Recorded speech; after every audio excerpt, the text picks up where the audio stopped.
community leader in Saudi Arabia, Rolando Nicolas, is among those who went through the fast arrival process. I'm very overwhelmed with the yung mga procedures. It is very fast. The flow is very good. So I commend the government. Other OFWs say the new quarantine measure will give more time to be with their loved ones after working for years abroad. Maganda po para sa pamilya. Hindi na po kailangan mag-quarantine. Pag nag-quarantine po, sayang din po yung araw eh. After passing through immigration and baggage claim areas, international travelers will now proceed to this assistance desk to process their documents or validate their proof of vaccination. There are desks assigned to overseas Filipino workers, returning Filipinos, seafarers, and foreign guests. And once cleared, they will proceed to the desk of the Bureau of Quarantine, wherein they will be given the clearance to go home, either on their personal ways or by availing government transportation services. OFWs leaving the country hopes this relaxed policy still holds when they come home in the future. Kung ganun pa rin sistema may quarantine, hindi na lang magbabakasyon kasi sayang din naman eh. Doon nakikitain ka pag uwi mo dito, wala, tapos quarantine ka pa. Maubos din naman sa quarantine. OFW from England, Bernice Ogo, is also excited for her homecoming trip on February 10th with the new rules. A lot of us haven't gone home. Ako, hindi pa ako umuwi since nandito ako, which is like more than 2 years na. So, isa itong blessing. Blessing talaga to. Hopefully, tuloy-tuloy to. Amid concerns that the relaxed policy could lead to another surge in infection and potential super spreader events over shortcomings in monitoring, the government defends its new quarantine rules for fully vaccinated inbound travelers. The country will begin opening its borders to leisure travelers or foreign tourists on February 10th. Tristan Udalo, CNN Philippines. While the Philippines is reopening its borders, the United States is advising its citizens not to travel here. The U.S. Centers for Disease Control and Prevention placed the Philippines in its Level 4 COVID-19 very high category. This means 500 cases per 100,000 residents have been recorded in the past 28 days. Aside from the Philippines, there are nearly 130 other countries also on the list. U.S. authorities remind Americans to reconsider traveling until they are fully vaccinated. In other global headlines, a new COVID-19 vaccine may soon be available in the United States. Novavax has formally requested the U.S. Food and Drug Administration for an emergency use authorization. The biotech company says its 2 large clinical trials show its doses have an efficacy rate of about 90%. Novavax uses a more traditional vaccine profile than the Pfizer or Moderna shots, which use mRNA technology. It also includes a small dose of lab-made COVID-19 to stimulate immunity. If approved, Novavax would be given in 2 doses, 3 weeks apart. The Moderna COVID-19 vaccine, meanwhile, has received full approval from the U.S. FDA. This makes it the second vaccine alongside Pfizer to have been granted full authorization. Moderna has named its COVID-19 shots Spikevax. So far, it is only approved for use on adults. As vaccination efforts continue, a city in the U.S. is removing its mask mandate this week. Beginning Friday, Denver will no longer require people to cover their faces or prove vaccination to enter businesses. They will only need to wear masks in schools and daycare centers. Denver Mayor Michael Hancock explains COVID-19 cases and hospitalizations are down in the city. He says the mandate may come back if those numbers rise again. And over in Canada, Prime Minister Justin Trudeau has tested positive for COVID-19. He says he's feeling fine and is working remotely this week following public health guidelines. At least one of Trudeau's children also contracted COVID-19. His family started isolating days ago after being exposed to the virus. They're staying in an undisclosed location as people opposing health restrictions are protesting in the capital, Ottawa. Coming up on Newsnight, how is the government preparing for the reopening of borders to foreign tourists next week? Stay tuned.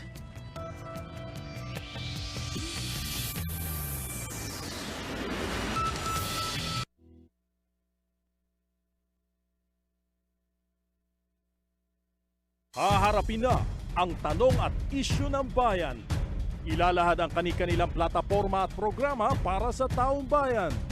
Sama-sama nating kilatisin ang mga kandidatong tumatakbo sa pagkapangulo. Inimbitahan ang 6 sa kanila. Sino nga ba ang karapat-dapat na mamuno sa bansa?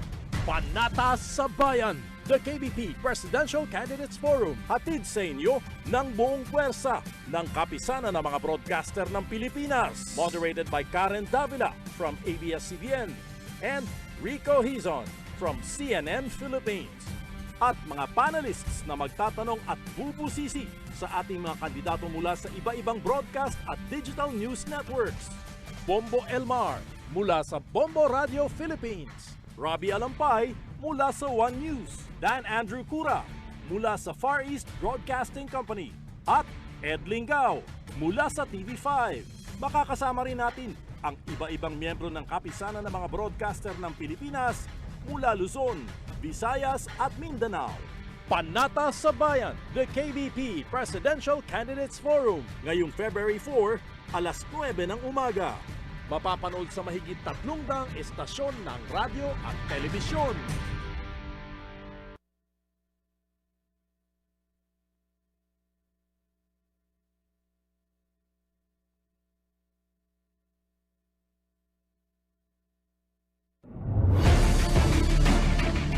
Ang pagbangon sang ekonomiya dako ka faktor sa pagtibong sa atong pungsod sa pagkatubang sang ginatawag na new normal kapag amat-amat bawi kag panas sa mga kahalitan tugas ang global pandemic nga coronavirus disease 2019 ukon COVID-19. Kaupo ninyo ang RPN DYKB Radyo Ronda Bacolod 1404 kHz AM sa Manila. Welcome back to Newsnight, where we go above and beyond the headlines. An expert warning against misinformation on social media as he emphasizes the importance of vaccinating children against COVID-19. Philippine Pediatric Society Chairperson Dr. Tim Jimenez urges parents to allow the inoculation of their kids. She says COVID-19 shots will provide protection and that, like other vaccines, the benefits still outweigh the risks. Jimenez also reminds parents to consult real health experts if they have any concerns.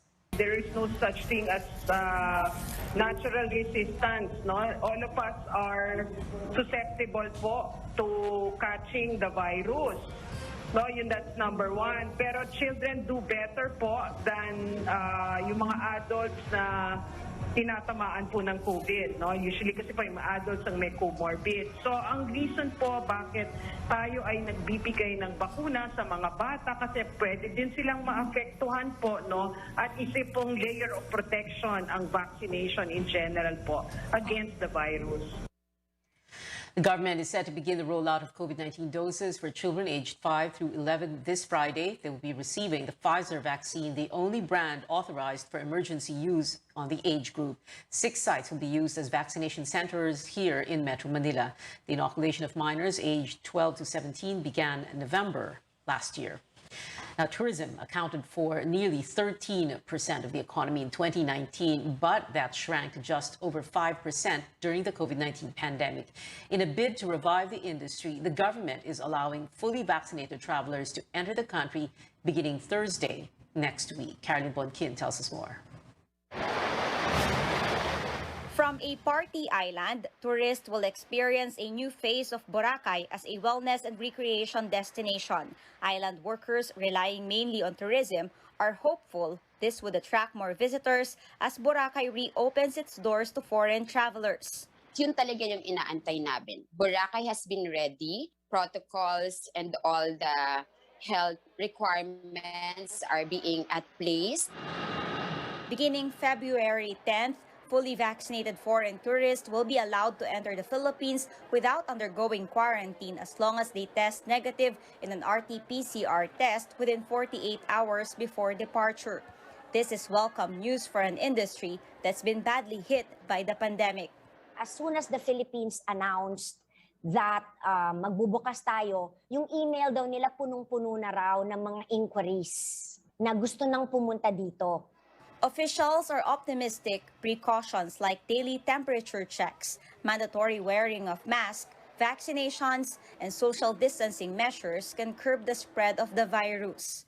We already, unlike nung 2020, hindi natin alam kung ano yung do's and don'ts. Pero ngayon, meron ng best practices that we can adopt from other countries.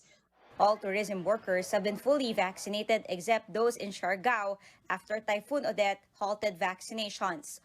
All tourist destinations will be open to foreign guests, except for Siargao Island that's still recovering from devastation. In Boracay, tourism workers have gone through refresher courses.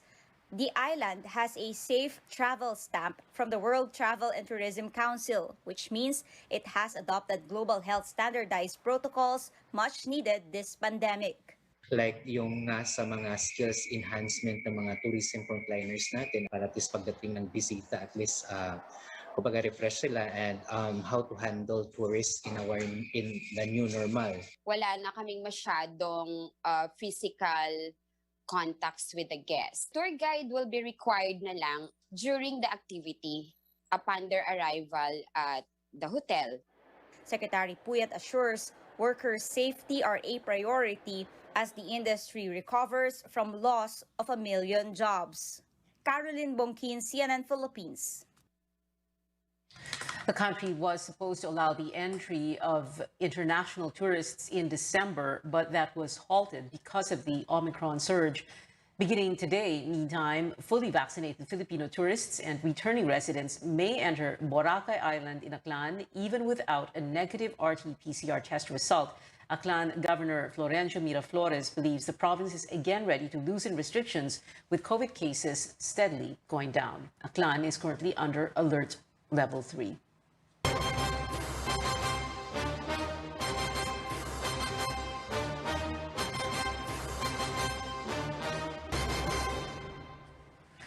COMELEC Commissioner Rowena Guanzon is looking to file an impeachment complaint against fellow Commissioner Amy Ferolino, the assigned writer of the supposedly delayed decision on the 3 disqualification cases against former Senator Bongbong Marcos. Now, that threat comes as Guanzon is scheduled to retire tomorrow. Ferolino will remain in COMELEC until 2028. PO commissioners are impeachable officials. Meanwhile, their colleague in the 1st Division, Marlon Casquejo, will transfer to the 2nd Division, which means he will be unable to cast his vote on the Marcos cases after Wednesday. I will wait for the next election. Okay. Because, since she is for Bongbong Marcos, if he wins, what's the use of me filing an impeachment complaint? But if he loses, there's the rub. Aha! There's the rub. Commissioner Ferolino did this so that both of us, Commissioner Casquejo and I, cannot cast our votes. I think they suspect that Commissioner Casquejo is also for DQ after I released my vote on January 17. Guanzon adds she has informed Senate President Tito Soto which mail center has supposedly been influencing Ferolino to delay the decision. Because grand design is for him to just run, finish the elections, hoping that he will really win without the Supreme Court yet ruling on his disqualification, and then hoping that the Supreme Court will also be slow in deciding it so that he can sit as president for a few years. Marcos Jr., you should issue a statement if you did not have a hand in this, sir. Ferolino has yet to respond to requests for comment. Meanwhile, Marcos' spokesperson says Guanzon's remarks are better left ignored. A tandem for the elections bags the endorsement of controversial Pastor Apollo Quiboloy, while former top government officials back up presidential hopeful. Rex Remigio gives us an update on aspirants 97 days before the Filipino votes. Controversial Pastor Apollo Quiboloy is officially endorsing presidential hopeful Bongbong Marcos and his running mate Davao City Mayor Sara Duterte. Quiboloy believes the tandem and its senatorial aspirants will win by a landslide in the May polls. Quiboloy had also endorsed Sara's father for president in 2016 and former Senator Mar Rojas in 2010. At ngayon na siguro ang panahon para ilahad ko sa inyo ang aming suporta. 100% ako po ay sumusuporta sa unity team na kasama po ang ating pinakamamahal, pinalanggang mayor sa Davao City, nakaroon mo Dagan bilang Vice President. Kibuloy, the spiritual advisor of President Duterte, was recently indicted for sex trafficking charges in the U.S. He is the founder of the Kingdom of Jesus Christ, the name above every name, which claims to have 6 million members around the world. More former top government officials are endorsing Vice President Leni Robredo's presidential bid. Most of them, former cabinet members, military chiefs, and diplomats, serve under the administration of the late President Noynoy Aquino. In a joint statement, they say Robredo has all the qualities of an ideal chief executive and armed forces commander-in-chief. Senator Ping Lacson wants government to minimize the importation of agricultural products to ensure food security. The presidential aspirant says this will also help local farmers and raisers to increase their productivity. Ang unang solusyon natin, import kagad. Pag may importation, bukod sa pampatay sa mga farmers at saka fishermen, corruption yun eh. Kasi meron ngang tinatawag na per kilo na usapan. Manila Mayor Isko Moreno promises to cut by half the excise tax on petroleum products and tax on electricity. Moreno believes this will raise the income of farmers, fisherfolk, and even consumers as prices of basic goods go down. If he wins, he vows his administration will also buy the surplus produce of farmers at right prices to assure them of income. Calyodi de Guzman is calling for humane pay hikes for all workers to help families cope with rising prices. He says the idea of a national living wage should now be discussed. Rex Remitio, CNN Philippines. 64 aspirants are vying for 12 Senate slots this elections, 3 of them all standing for human rights, took part in the weekly senatorial forum of CNN Philippines. Paige Javier gives us the highlights. The fight continues for 3 aspirants who failed to clinch a Senate seat in the 2019 elections. Former Congressman Nery Colmenares, human rights lawyer Chel Diokno, and civic leader Samira Gutok were the latest hopefuls to woo voters. The 3 are known human rights defenders, so it was no surprise they opposed a proposal to require adult Filipinos to train and serve in the military. From the Muslim Filipinos, that will be a bit of insensitive to our women who have certain limitations in physicality of movement and even publicly mixing with our men. I disagree with that completely. The students doesn't need military training, especially if the teachings for the youth is for repression. I'm totally against the mandatory military enlistment. Hindi na ba tayo nadala doon sa mga nangyari noon na mga hazing, mga corruption? On problems arising from the growing population, the senatorial aspirants believe the solution goes beyond the reproductive health law. Kahit lumaki pa ang population natin, kaya naman basta tama lang ang pamamahala ng gobyerno. Wala lang korupsyon. May mga hanap buhay ang taong bayan.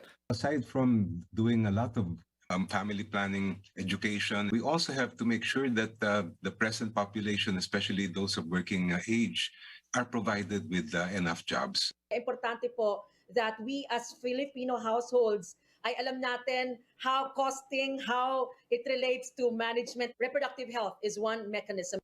The 3 also agreed on other key issues. They answered yes to making public the Statement of Assets, Liabilities, and Net Worth, or SALN, of government officials, resuming talks with communist rebels, and running for the Senate in the absence of pork barrel. However, they opposed the reimposition of the death penalty for drug-related crimes.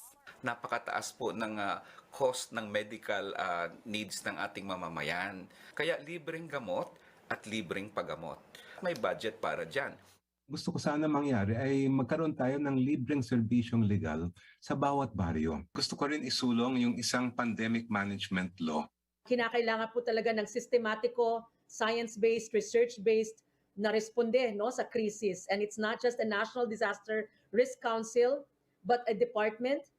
More aspirants will lay down their plan of action in the weekly senatorial forum. With less than 100 days left until the elections, information on our future leaders is needed, now more than ever.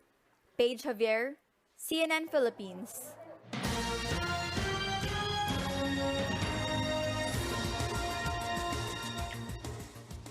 Breaking news at this hour, the Senate Blue Ribbon Committee recommending charges against Health Secretary Francisco Duque over the Pharmally pharmaceutical scandal. The panel wants Duque to be charged with plunder, graft, and corruption in connection with the alleged misuse of pandemic response funds. It also says charges must be considered against President Rodrigo Duterte after his term. The committee said, and we quote, "After all, he was the one who appointed all the people who approved these transactions and aggressively protected and defended them when they were caught in this horrible crime against our people," unquote. Duque was not among the initial list of officials that the committee chairman, Senator Richard Gordon, wanted charged in the preliminary findings he disclosed in October. This is a developing story. We are reaching out to Secretary Duque and Malacanang for comment. We'll bring you these and more as soon as that information becomes available. Well, straight ahead on Newsnight, we talk about the highly anticipated comeback of champion coach Chot Reyes to the Gilas Pilipinas team, and the country once again searches for its Miss Universe candidate with a date set for coronation night. More after the break.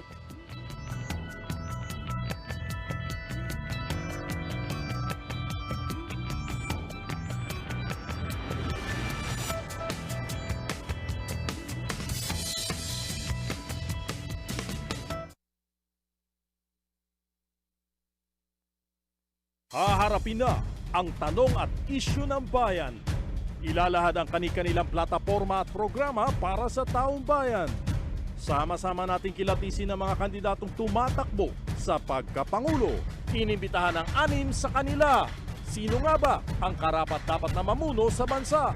Panatas sa Bayan, the KBP Presidential Candidates Forum, hatid sa inyo ng buong puwersa ng kapisanan ng mga broadcaster ng Pilipinas. Moderated by Karen Davila from ABS-CBN and Rico Hizon from CNN Philippines. At mga panelists na magtatanong at bubusisi sa ating mga kandidato mula sa iba-ibang broadcast at digital news networks. Bombo Elmar mula sa Bombo Radio Philippines. Robbie Alampay mula sa One News, Dan Andrew Cura mula sa Far East Broadcasting Company, at Ed Lingao mula sa TV5. Makakasama rin natin ang iba-ibang miyembro ng kapisanan ng mga broadcaster ng Pilipinas mula Luzon, Visayas at Mindanao. Panatas sa Bayan, the KBP Presidential Candidates Forum, ngayong February 4, alas 9 ng umaga. Mapapanood sa mahigit 300 estasyon ng radyo at telebisyon.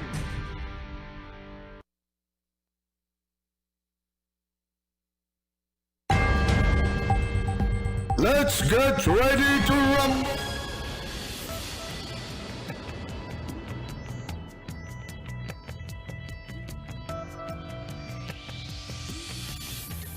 Welcome back to CNN Philippines. Making headlines in sports, Chot Reyes returning as head coach of Gilas Pilipinas. The Samahang Basketball ng Pilipinas announced the champion mentor is leading the national men's basketball team beginning today. Coach Chot replaces Tab Baldwin, who stepped down to focus on his responsibilities for the Ateneo Blue Eagles. Talking to CNN Philippines, Coach Chot revealed why he came back to the team and which players might appear in the Gilas pool. Of course, I was shocked initially, and I had to consult my family first very quickly. But I've always said it that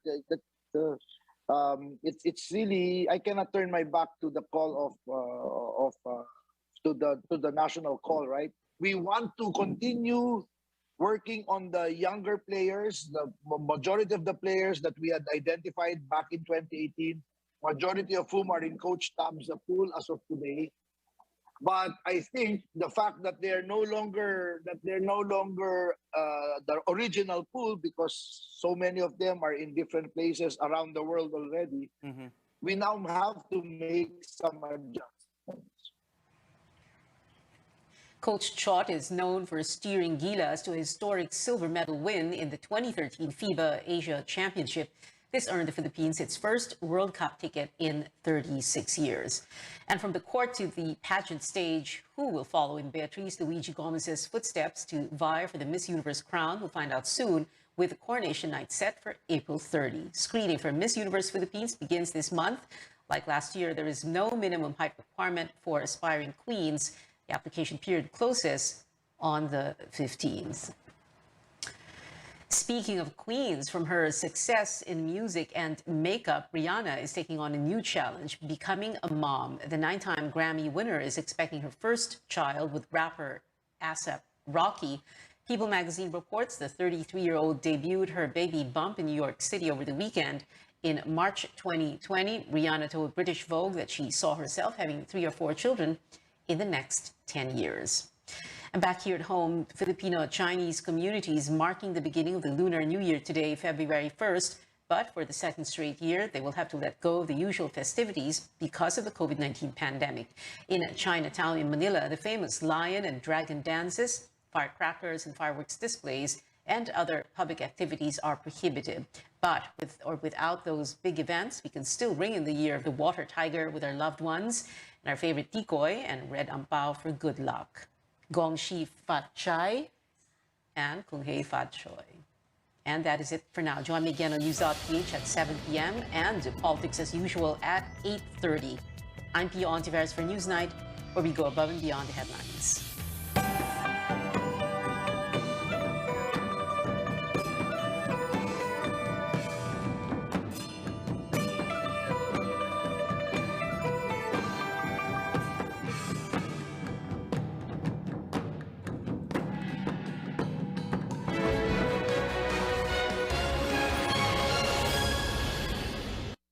This program is brought to you by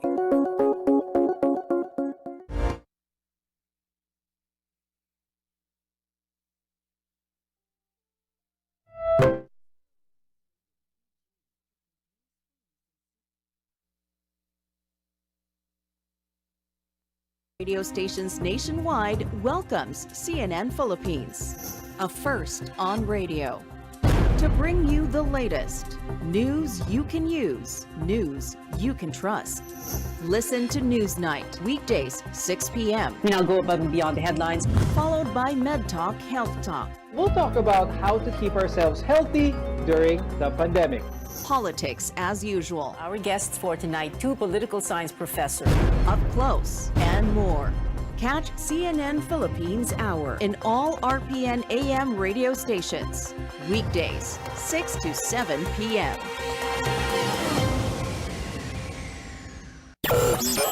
DYKB Bacolod, mas pinalawak, mas pinalakas,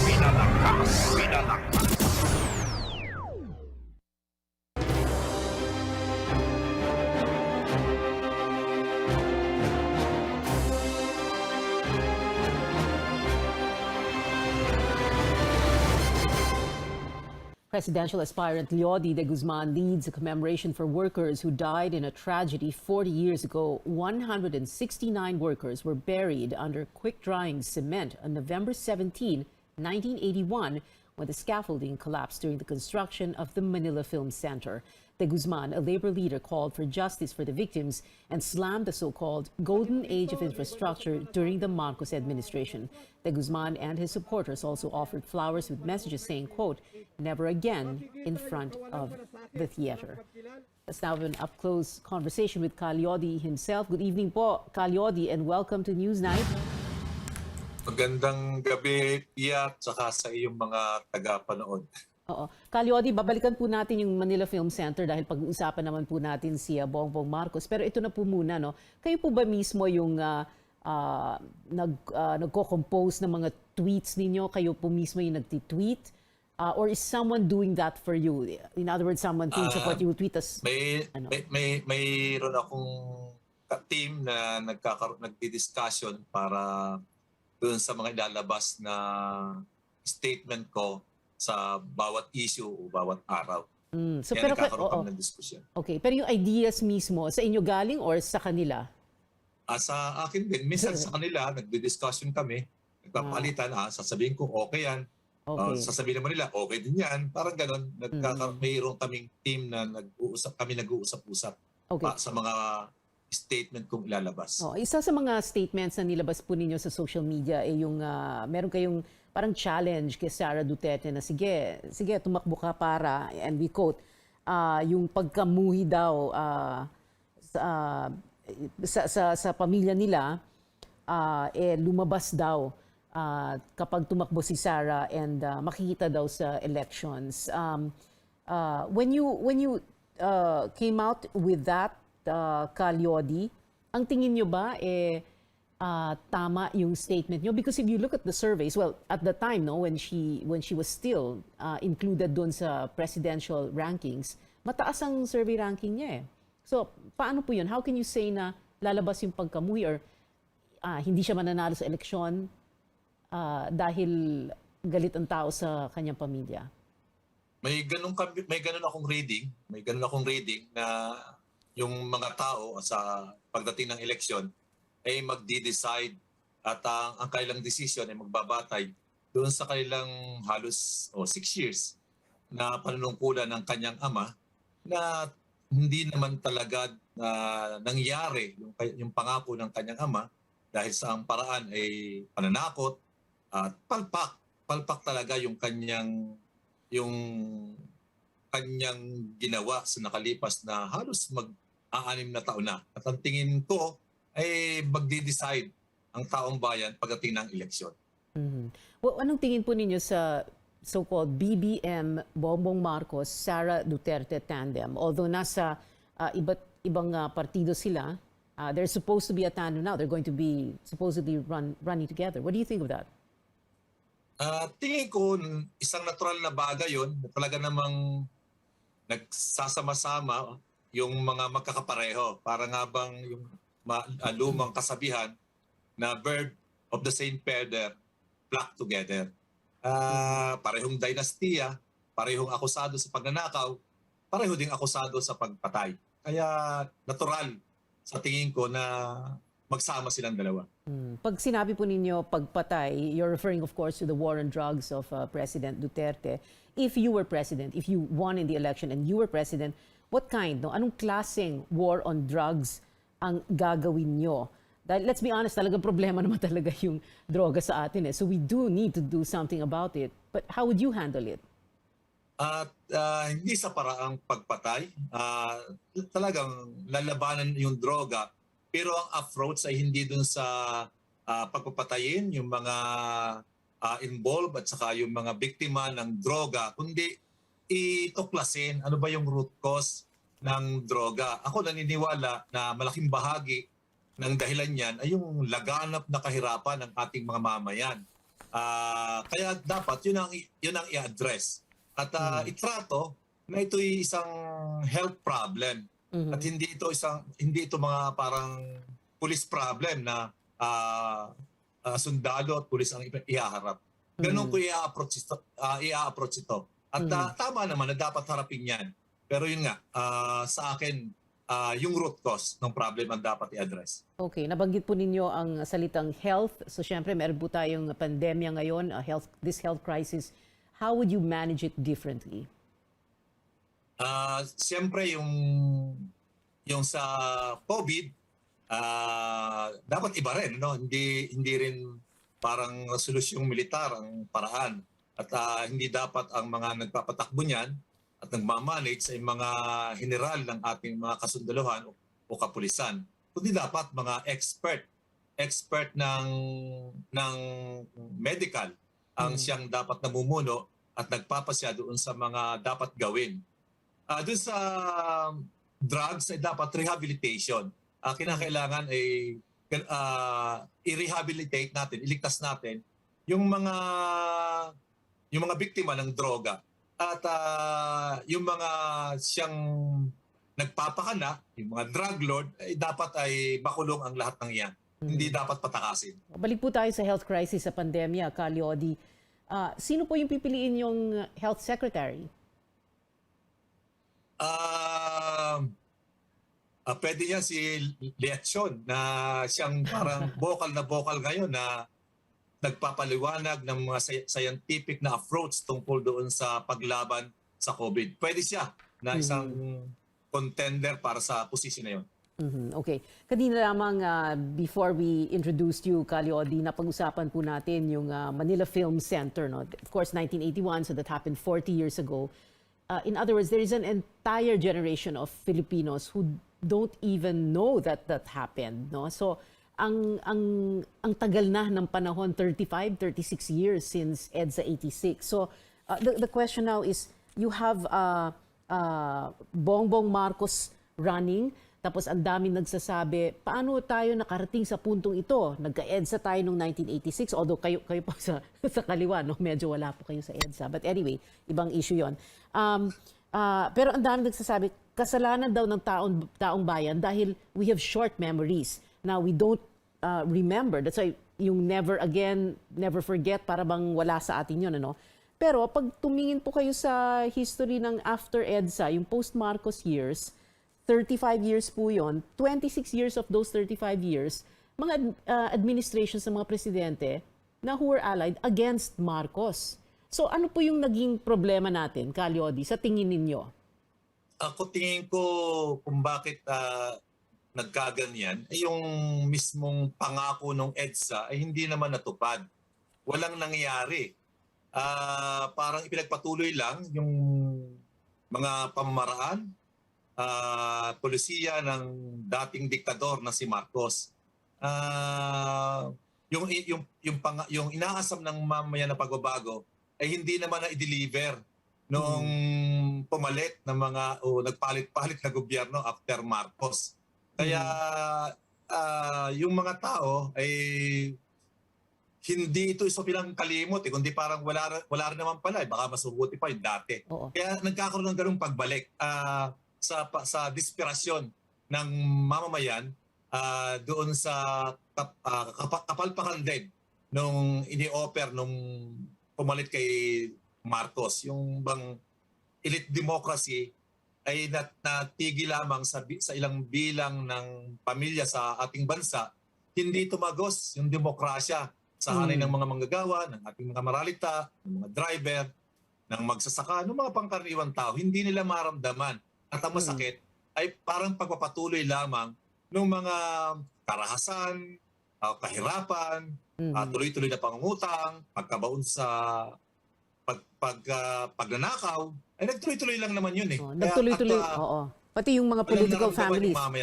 Political families, nandun pa rin sila, no? In the post-Marcos Congress, for example, andyan sila lahat.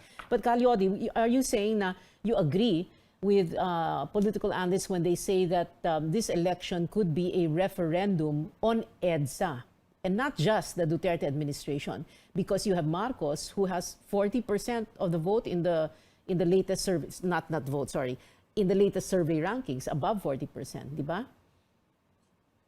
Yung pagtaas ng rango ni Marcos o ni Sara, may malaking factor diyan yung perang pinapakawalan nila. Grabe kasi yung perang pinapakawalan para ipatampukin o baguhin, revise yung buong kasaysayan ng panahon ni Marcos. Kaya parang nabobola, nalilinlang yung ating mamayan using yung kanilang perang ninakaw nung panahon ng kailang panunungkulan. Calyodi, itutuloy po natin itong conversation na ito after the break. Still ahead on Newsnight, like we said, we're still going to get Calyodi de Guzman's take on several issues. And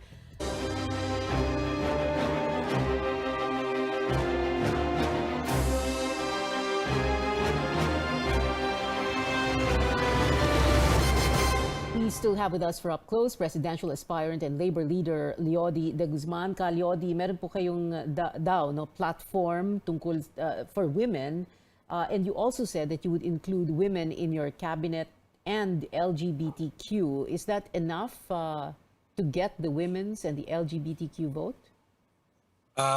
Mas ang intention ko dyan ay magkaroon talaga ng participation yung ating mga kababaihan. Mas yun ang aking intensyon. Yung boto, tupalo lang kung nagugustuhan nila yung aking plataforma. Pero magbumoto man sila sa akin o hindi, ang nakikita ko, kinakailangan i-empower natin yung mga kababaihan at huwag parang ilagay lang sa sideline. Simulan na natin na bigyan ng recognition at pagkilala yung mga kababaihan, yung mga LGBTQ. LGBTQ, ay magkaroon din ng papel at tawag yung parang binabaliwala sila. Kasi tingin ko, malaki ang magiging contribution nila para sa pagsasaayos ng ating pamahalaan. Pero pag kababaihan ang pinag-uusapan, syempre, one of the first women come to mind is Leni Robredo at ang daming Leni supporters nagalit po sa inyo, no? Dahil sa inyong statement na lugaw na walang laman. Bakit po ninyo sinabi yon? Kaugnayan doon sa kanyang statement kasi noong ko pa sinasabi, yung tungkol sa issue ng kontraktualisasyon, na naging sagot niya doon ay yung pag-aaralan at aalisin yung ENDO. Ay yung PIA, yung ENDO, ay matagal nang wala na yan at hindi na pinapractice ng mga negosyante. Ang pinapractice ng mga negosyante ngayon at siyang mukha ng kontraktualisasyon ngayon ay yung Manpower Agency. Doon na ipinasa ng mga kapitalista yung kanilang mga manggagawa sa Manpower Agency. At yun ang mukha ng kontraktualisasyon na dapat alisin. Okay. Yung ENDO, wala na yun eh. Hindi na nag-direct hire yung mga kapitalista. Yung core labor na lang na ilang manggagawang kailangan nila ang kanilang kinukuha. Pero majority ng kanilang mga manggagawa ay sinosource out nila yon doon sa mga Manpower Agency. At yun ang plano ko na dapat buwagin. Okay. Nabanggit po ninyo yung salita o yung terminong kapitalista, no? And you have very, of course, as expected, very radical or progressive views on, for example, minimum wage, taxes sa mayayaman. Pero I'm not going to ask you to detail that. Ang question ko po, Calyodi, is are you expecting, you do know na hindi po kayo susuportahan ng big business, lalo na dahil sa mga plano ninyo, no? Because I'm sure ang sinasabi na, naku, naloko na pag ganyan ang gusto gawin ni Calyodi de Guzman, hindi po ba? You know that, right? Or you think that you would still be supported? Alam ko yon. At yun nga yung gusto kong baguhin doon sa aking politika dahil sa mahabang panahon, ang lahat na nasa likod ng mga politikong tumatakbo, lalo na sa pagka-presidente o vice-presidente, or even sa Senate, ang mga nasa likod niyan ay puro mga big business, yung mga kartel, mga monopolyo, na mga kilalang pangalang mga negosyante, na yun ang nananaig na interes na kailang isinusulong pagkatapos silang manalo. Na ang problema natin dyan, pagka ang interest ng mga big business ang nasunod, walang mangyayari talaga sa buhay ng mga manggagawa at ng sambayanan dahil yung kailang interest ay kontra sa interest ng mga manggagawa. Yung gusto ng mga manggagawa, ayaw nila. Yung gusto nila, ayaw namin dahil nakakasama sa amin eh. At ang isang larawan niyan, yung kontraktualisasyon. Yung kontraktualisasyon ay nagpapayaman sa iilan, pero nagpapahirap doon sa ating 45 million na mga manggagawa. Galon din yung rice tarification law na ipinasa. Ay nagpapahirap yan doon sa 11 million na ating mga magsasaka, pero nagpapayaman yan doon sa mga negosyanteng importer ng bigas. Ay yung mga ganyan. Kaya nga sabi ko, Pia, kung ipag-aadya na ako'y manalo, talagang babaguhin ko yung mga batas at patakaran na nagli-legalize sa pagyaman ng ilan at pagpapahirap sa ating mamamayan. Naririnig ko na naman yung mga negosyante. Sinasabi na, naku, naloko na.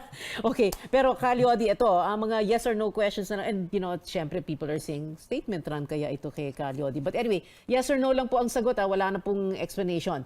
Number one, do you favor easier public access sa mga SALN of the President, Vice President, members of Congress? Yes or no? Yes. Do you support lifting foreign ownership limits in the Constitution? Yes or no?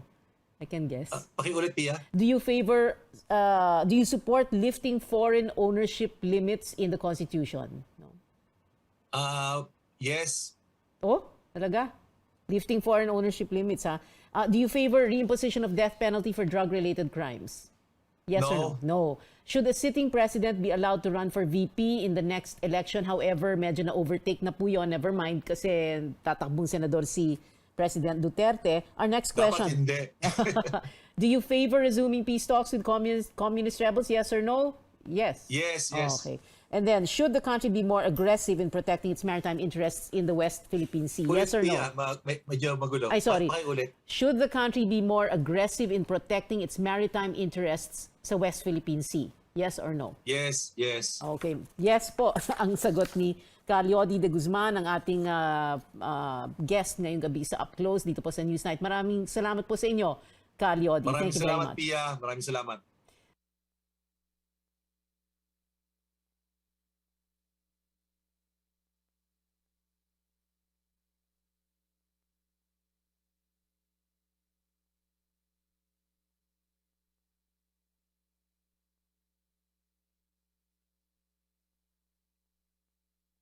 Haharapin na ang tanong at isyu ng bayan.